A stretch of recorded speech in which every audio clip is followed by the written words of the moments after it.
And welcome back to another episode of Real Estate on the Cheap Mini Challenge. In the last episode, we talked a lot about the motivation and how our brains work and so on. One of the pieces that I did mention is also not being a passive learner. What does that mean? Let's go into it. Not being a passive learner. Passive learner is basically I sit here, I watch a video, or I listen to a podcast or educational material, or I sit in a class and I am just basically the instructor is going wah wah wah wah wah, right? Like the peanuts, and I have no clue what's going on because at that moment you're not going to learn as much.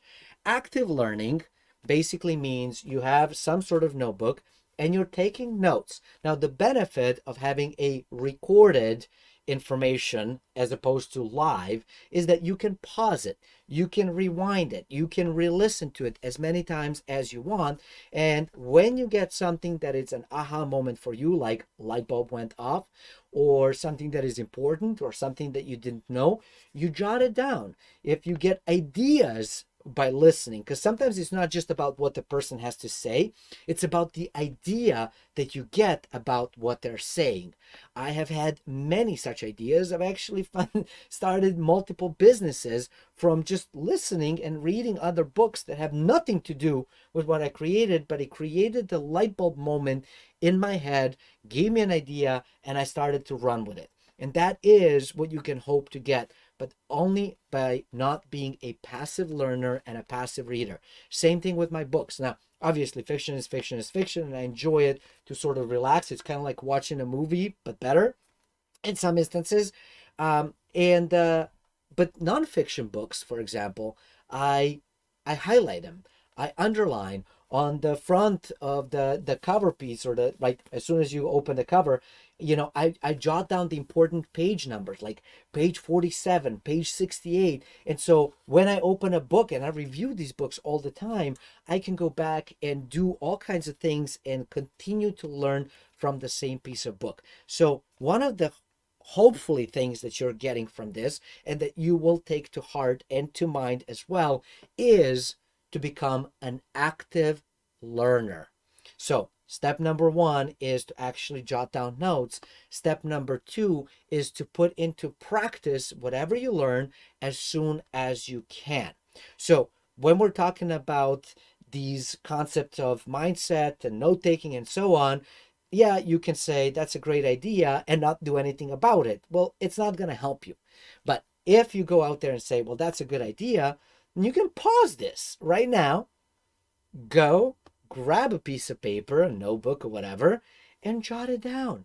Now, another thing that is kind of cool and very interesting about taking notes, and the reason I keep going back to actually writing things down as opposed to typing, is that because there's a research that suggests that it's very we imprint things into our minds, and things become much more memorable when not only do we listen and watch, but we'll also take notes. So you're doing multi-level learning, not multi-level marketing. That's not what I'm talking about, right? But we are all specific kind of learners. Some of us are kinesthetic kind of thing, right? Like, so we have to like touch and move, and we have to do experiential kind of learning. That's me. We are visual, so we have to visualize certain things that we're doing, right? And some of us are auditory, meaning we have to hear it. Simply reading it doesn't do for us much of a thing. So, for example, for me, like just visual, like just reading it doesn't do much for me. I am much better if I can listen and watch and do. If I can do all three, then my success rate of retaining that information for a longer period of time goes up through the roof. And that is proven, scientifically proven, that is the case for everybody. So while you're either watching this as a video or listening to it on an audible or whatever, you can go in and grab the notebook, take the notes. So what happens is that you are listening, potentially watching, but because you're writing the notes, you're seeing it right there what you're putting in. And there's a weird connection between the eye and hand coordination that even deeper puts things into our brain when we take notes, especially when they're handwritten, especially for us potentially older folk that didn't grow up and first time learned how to write by typing on a keyboard. If you were born with the way that the first thing that you did was typing on the keyboard, there is, and I don't know if there's a research for it yet, but there is a good probability that you memorize it much easier by typing. So that's fine. Again, for me, just got to know yourself. For me, if it's something important, I got to write it down on paper. Yes, I do write things on a computer all the time. However, when it's something really, really important, I need to write it down on paper. I process on paper. I do math on paper. I do everything on paper. I think on paper. And I believe that that is a reason why I am as successful as I am. Now, we can argue on the success and we can talk about that in the next episodes, but I think it's important for you to understand that. So we've talked about that being an active component of it. The next thing is that when we get certain things, or maybe you get certain tasks, for example, one of the tasks from the last episode was don't just get motivated, don't just get psyched up, but actually schedule it. The question that becomes, did you do it? Did you do the homework? Because if you didn't, you're wasting your time. You're not wasting my time because I'm already doing this and there's going to be people that are going to do it. So whatever. For me, this puppy goes out, it becomes live, everybody can see it, they can watch it 10 years from now. It doesn't matter. I'm not wasting my time, right? But you just sitting there, it's not going to do much of anything for you. So you definitely want to actually take some action with it. Something hits you, go for it right then and there.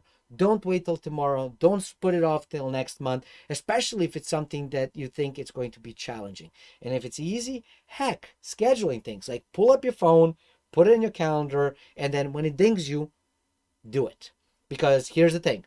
A lot of us might go and say, yes, I'm very pumped. I'm very excited. I'm going to put it in my calendar. And then the calendar says, time to do X. And you're like, don't feel like it. So put yourself in a position where you will feel like it, right? Put some sort of carrot in place. And here, to help you with that, in the next episode, we're going to do a little bit of imagining, a little bit of visualization, and I will explain to you right now of why the visualization is great. Now, as we talked about in the last episode, just sitting there and going, more money in my pocket, more money in my pocket, it's not going to happen, right?